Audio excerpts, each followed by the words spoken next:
કુખ્યાત અને ગુંડા તત્વોએ ગેરકાયદે નિર્માણ કરેલી મિલકતો પર ફરી વળ્યું દાદાનું બુલડોઝર ટોપ ગિયરમાં।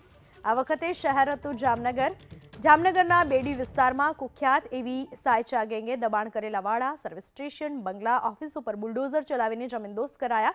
સાયચા ગેંગના દબાણો દૂર કરીને 25,000 ફૂટ જગ્યા ખુલ્લી કરવામાં આવી। દબાણ હટાવની કામગીરી દરમિયાન મોટી સંખ્યામાં પોલીસ બંદોબસ્ત અને મહાનગરપાલિકાની ટીમ પણ ઘટના સ્થળે તૈનાત કરાઈ।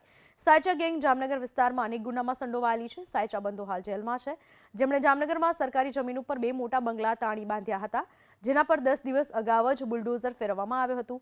લૂંટ, ધાક ધમકી, લેન્ડ ગ્રેબિંગ સહિતના ગુનાના આરોપી એવા સાયચા બંધોની એ ગેંગે તાજેતરમાં વકીલ હારૂન પાલેજા પર હુમલો કરી હત્યા કરાવી હતી।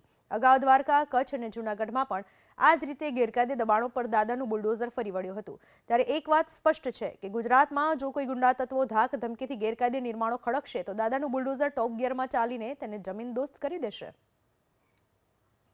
રોડ ઉપર દાદાગીરી કરી અને ગુંડાગર્દી કરી અને આનો મર્ડર કરી નાખ્યો છે। આના ભાગરૂપે આજે આપણે આ ડિમોલિશનની જે પ્રક્રિયા કાયદાના અંતર્ગત આપણે રહેતે हुए આ પ્રક્રિયા આખી જે છે આ ચાલુ છે અને આ પ્રક્રિયામાં આજે ટોટલ 6 જેટલી જે પ્રોપર્ટી છે આનો ડિમોલિશન ચાલુ છે। અને આ પછી હું આપને સ્પષ્ટ કહી દઉં કે એવા જે લોકો છે જે જામનગરની કાયદો અને વ્યવસ્થા બિગાડે અને આ રીતે આપણી મહિલાઓનો જે આત્મહત્યા માટે આપણે દુષ્પ્રેરિત કરે અને આના કેસ લડવાવાળા વકીલનો એ લોકો મર્ડર કરી નાખે, એવા લોકોને અમે ક્યારેય પણ કાયદાના ભીતર અંતર્ગત રહેતે हुए ક્યારેય પણ ના મૂકીએ અને એવા લોકોને અમે લોકો મિટ્ટીમાં મળાવી દઈએ।